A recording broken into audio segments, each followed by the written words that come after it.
Okay, so my name is Carley, and for those of you who do know me, you might be aware that I just had my first baby. He's somewhere here. I'm hoping he's asleep. And so my first baby. But if you've known me for a bit longer, you might actually know that I'm not exactly a first-time mom either. You see, a few years ago, my husband and I, we went through the process of becoming foster parents. And we did that for a few years, and we had the privilege and joy of having a little girl with us for a couple of years until she went back to live with her biological family. And I want to tell you, so as foster parents, I'm pretty sure every single person who's ever done foster care gets the same comment from every person who talks to them, which is, oh my gosh, I could never do what you do. I would get too attached. And apologies if anyone here has ever said that to me. Everyone says it, I promise.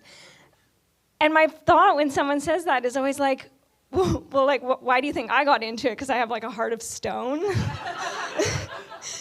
Like, that's kind of the whole point. Like, we do get too attached. That's what the kids need. Yeah, you get too attached, but you do it anyways. Yeah, it's hard, but you do it anyways. But okay, I'm not preaching about foster care today. That's not the point. I'm preaching about the goodness of God, just like we heard from Marty. And the reason I tell you about that is because in that season of foster parenting, I learned so much about the goodness of God. I just learned about God's love in a whole new way. Not because I was like amazing and I was like, oh, this is how God loves. No. Because I failed like so much. I fell short all the time. I was so humbled by it. And I continually found myself on my knees in prayer to God saying, God, I need to do my best for this girl. I need to do good to her, but like, show me how. I don't know how. And wanting to do my best, and God would so gently remind me, like, Carley, if you think you love her, like, imagine how I feel about her. And that was such a grounding reminder in that season when I just knew that I was failing, but I knew that I needed to do good for her, that God's looking out for her. And not only was that a reminder about her, but about me as his child as well. And I hope that's a reminder for you as his child. He's so good. He's better than we can imagine, is essentially what it comes down to. And that makes me think of this verse in Matthew, which I thought of a lot in that parenting journey as well. Matthew 7, verse 11, it paints a picture in a similar way.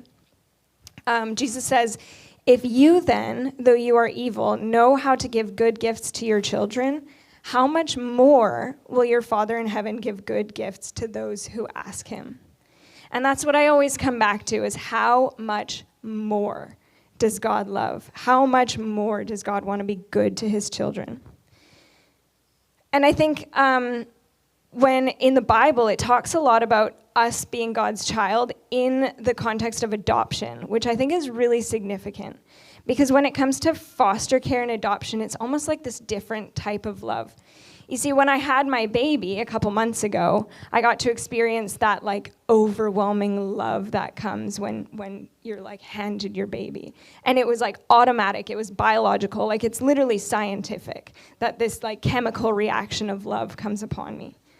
When it comes to adoption and foster care, like you have that, of course, parents have that same amount of love and desire to do good to their child, but it's an active choice.